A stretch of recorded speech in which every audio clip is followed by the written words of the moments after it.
This is a 4-year history of abuse, intimidation, threatenings, property damage, and putting at risk two senior citizens who own a property at 434 Lafayette Avenue at the hands of Emma Group Management and 436 Lafayette Developers, which are owned by Mr. David Sneer. It all started in 2014 when our neighbor sold her property to Mr. Sneer and he began demolishing work over at 436 Lafayette Avenue. Because there were men inside of the building at night time before they obtained the permit who began to do demolishing work, which we found out because of the amount of rats that were coming over, rodents and other insects. We had to call the buildings department and report it. Mr. Sneer took exception to it and came to tell me that I am not to call the buildings department, that I should call him and report any concerns that I had. I did at that time inform him that it was my right to inform the buildings department because if anything had occurred, then they would have asked me why did I not inform them. Subsequent to that, they began demolishing work. What they did initially was have the men go up and clear the roof, remove the rooftop, at least 50% of it, so that as it rained, it would have caused breakdown of the walls and so on in there. I had to call the buildings department again. They came and issued a violation. Then they put up some scaffolding and began other demolishing work of the total building. They did not send me any letter of notification, nothing whatsoever. Part of the scaffolding blocked one of my front windows, which is adjacent to their property. During the demolishing work, they removed quite a bit of the brick from my wall, which would be my east wall, which connects with theirs. I brought it to their attention and I also notified the buildings department, who issued also violations and directed them to waterproof my wall, which to date, which is 4 years later, has never been done. Subsequent to that, once the building was removed, they began excavation work. At one point during the night when it was dark, they had a young man operating a bulldozer over there with just a very small light, maybe a 40-watt bulb in the shovel of the bulldozer. I went over and spoke with him because it was banging the wall and I was afraid it would cause damages. He didn't stop, he continued. By the next morning, he came back again, and at that point I noticed that the chimney had a crack on the second floor in our bedroom. I called him, he came, he looked, and at that point he exclaimed, "OS, the wall did crack, I have to call the manager," which he did. Mr. Sneer came, looked at it, and again rebuked me for having called the buildings department. At that point, he asked me how much did I want for the building. I told him it was not for sale. This is for my grandchildren. He left the building and reminded me again that I should not call the buildings department. Subsequent to that, they began removing the soil next to my building and removed sufficient within a 10-inch distance under my property, all the way to the back. As they approached the area of the kitchen, then they moved at a 90-degree angle under my kitchen so that that soil fell apart and went over in their property. Slabs of cement were also broken up in my backyard that went over in their property, and the pear tree almost went over there. I called the buildings department again. At that time, the inspector came and asked them to show them the plans and also the pre-survey documents. They could not produce the pre-survey documents, and they indicated then that I had refused them access. That was why they did not do it.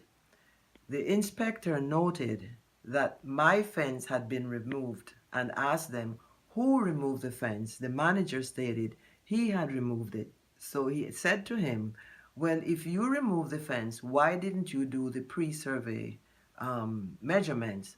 Then he admitted, yes, they had been on the premises several times, that I had granted them access. When the inspector looked at the plan, Inspector Annam, he said to him, the work you're doing is not according to the plan that you submitted to the buildings department.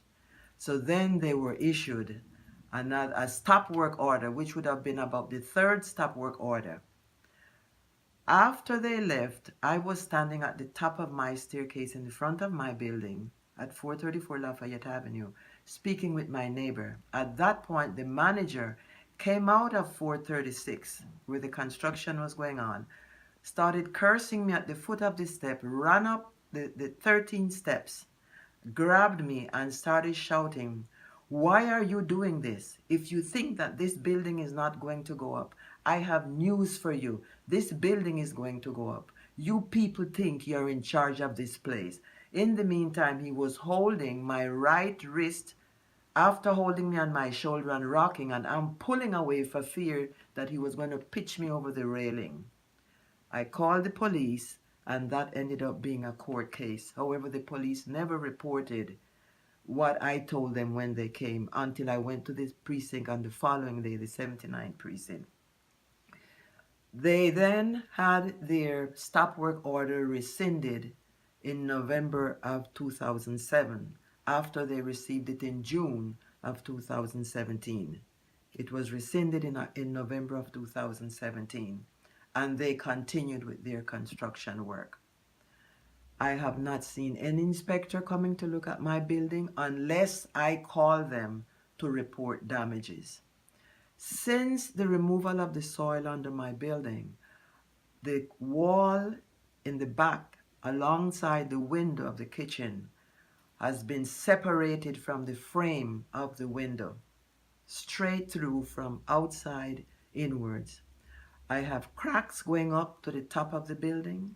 I have cracks going down into the cellar and cracks on the floor of the cellar going from the back to about 6 feet from the front, going underneath the oil tank and also the boiler. This has been a nightmare. Last December, we had to go and sleep with friends over in Bushwick and East New York because the place was so cold, and also out of fear after the physical assault by the manager at the construction site. It was like a hairline like this on this side, and it got wider. It comes all the way down here to the bottom. Behind the bed. What we're going to look at downstairs, you will see how this now got impacted. So that's going to be after we look at downstairs. So when they removed the soil, all of this had fallen over there.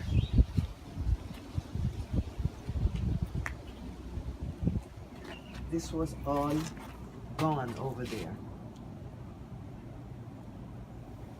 And there was nothing under there, behind the kitchen there. They had come over like at an angle and removed the soil in that corner over there. From there is when this crack happened. And it has gotten wider because I've had to pay an engineer to send someone to measure those crack meters that they placed, and we're supposed to be sending someone to measure it at least every other week, and it was never done. So I've been paying someone $250 to come and do it. It's going up. All the way up. Look underneath there.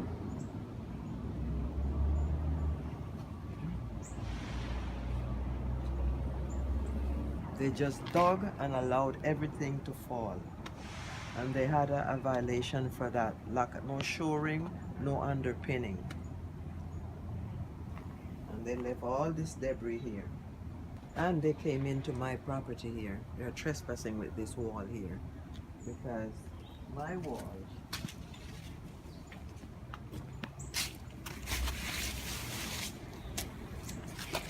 See where that pipe is? That's where my wall begins to go straight over. Step up right over here, you see. Look at where the wall extends.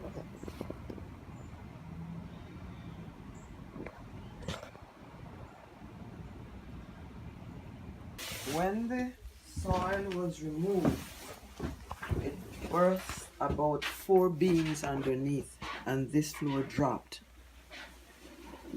If you look over there, you'll see where there's a space there, the floor went down.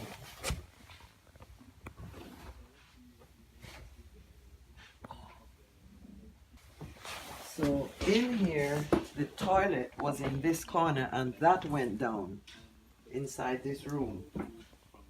And the tub also went down. So we had to take everything out and rebuild this in here. They never came to look to see anything. We had to rebuild this.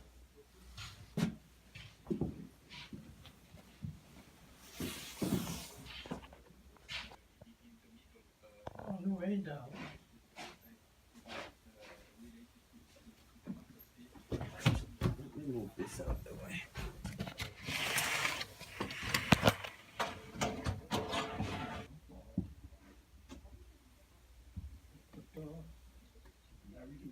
Everything on the beam fall up and stone. In the middle of that, if you look behind here, right into the wall is where the pipe comes up for the gas line. So in the banging, it got loosened, and we had to have the gas disconnected. I mean, it was just running. I had to call Mr. Taylor, who takes care of the garbage up front. And he came in, we called the gas company because he didn't remember how to shut it off one time. I mean, you talk about when you go into a place filled with gas. So they came immediately, they did not wait, and shut it off. Now, out of that, the new law is, before you can fix that, you have to do an asbestos check. So I had to pay for an asbestos check. And then, once we got that cleared, then I paid the guy, the $2,500 to come and do the connection and whatever else had to be done to get back the gas line in order. In the meantime, the tenant, one of the tenants, allowed us to use their line, so at least we were able to cook and so on. I guess it's in appreciation for the fact that we do not raise the rent here. Once you move in, your rent remains the same. Yeah. And this is off balance. When the beams went, we had to set this in. What we were going to do was replace the beams and the flooring. All that material was to replace the flooring. But the engineer said I could not do it because they have to first raise the flooring over on this side where some of the brick is loose. When you go in the cellar, you will see it.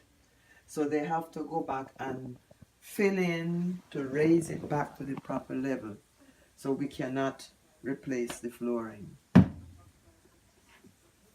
From the excavation, there was a time when you would see the sunlight in the angle here.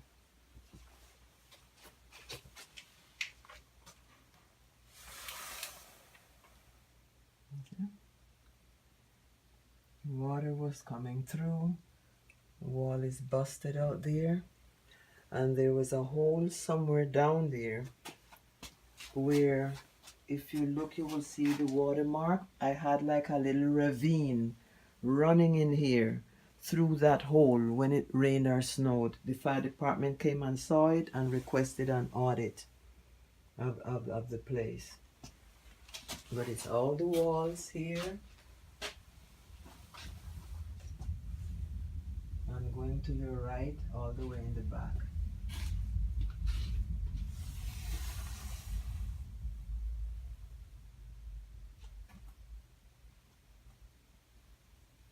And if you look on the floor, you're going to see the crack going straight under the oil tank. They placed that crack meter there, going straight through into the boiler room. This is the closet that I had against the wall where I would exchange my clothes seasonally. Lost a lot of them, especially the knit clothing, because with the dampness, then there's like a moth or something that came in and started eating it out. So I had to just clear out as much as I could out of it and take everything upstairs. Yeah. So this goes all the way in here. Underneath this here, I try to leave everything as is so that each time the building department comes in, they can see. Even this dropped. If you notice, this pipe is resting on here. This was not like that before.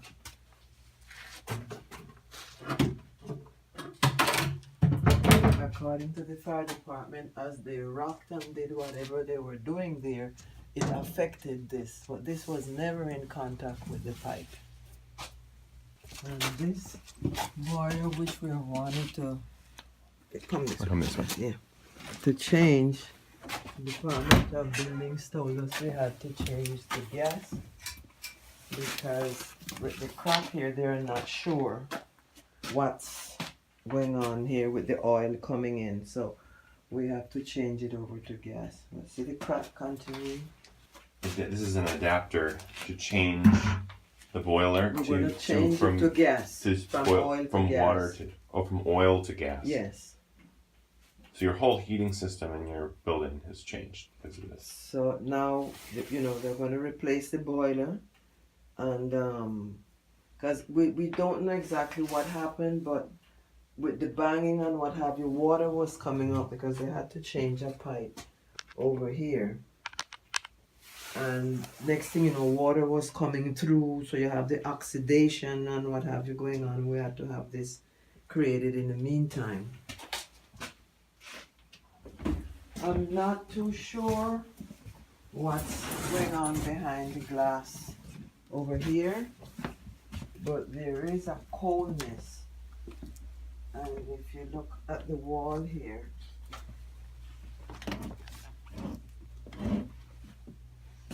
with the dampness there, and on the wall,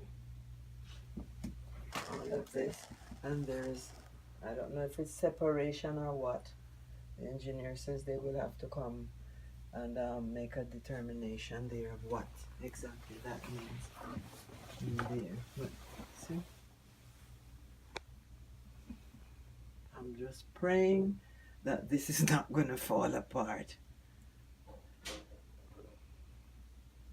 All this is cracked over. You see? As the shift occurred.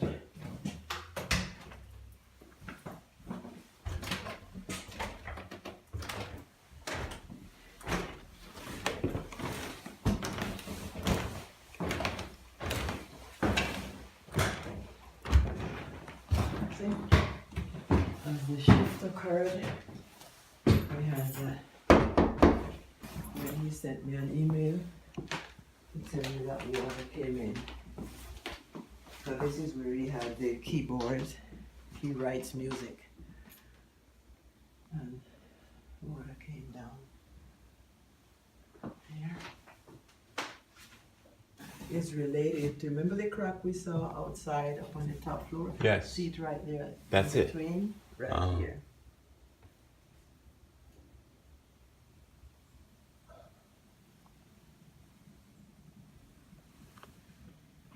Over here, because these are all elevated apartments.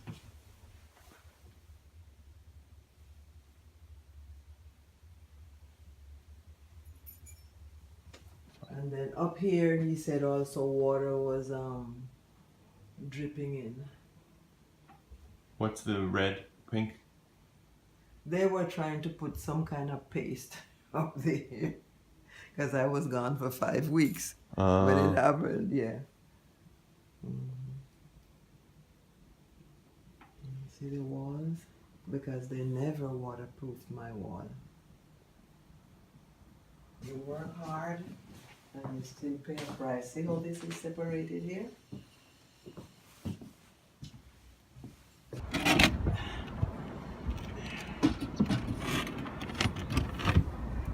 During the construction, by law, they're supposed to raise this chimney to the same height of that chimney that they're installing. Because what happens is, you feel the wind, when the smoke comes out, it's not free to come out.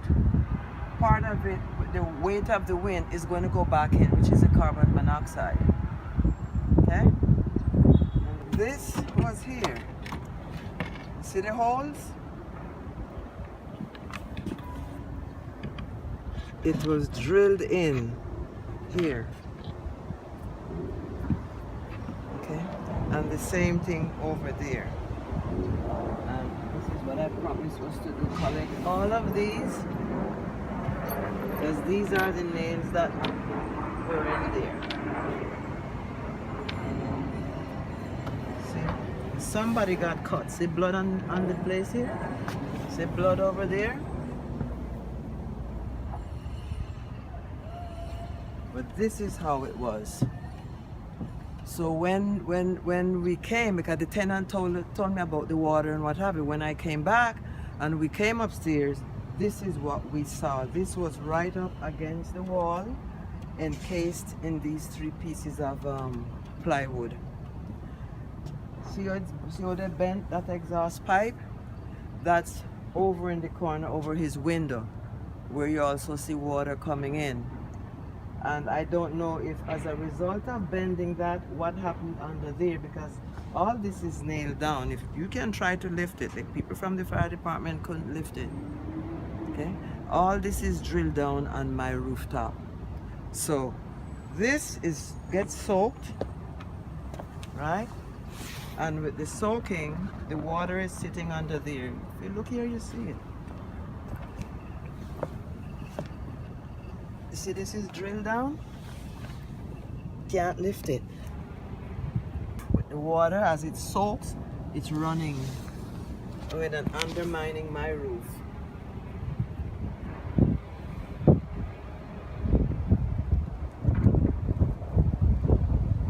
That antenna was over on the side, so they removed it and drilled it into the chimney here. What they did was file to tell the Department of Buildings that I refused them access to extend my chimney, and requested a waiver, and the Department of Buildings granted them a waiver without checking with me. Thankfully, Mr. Benjamin Colombo, who is the community affairs person, has 280 Broadway, which is the executive office, coming down now to follow through on all this after 4 years. So now they're conducting an investigation. So this is where we are at. Trespassing on my property, installing equipment that is damaging my roof, okay, undermining my roof, leaving equipment here that is causing water to collect on the rooftop, which is going to then destroy the roof, because there will be rotting and other damages there. My neighbor and I had the same roof because we did our work at pretty much the same time. Look at the difference.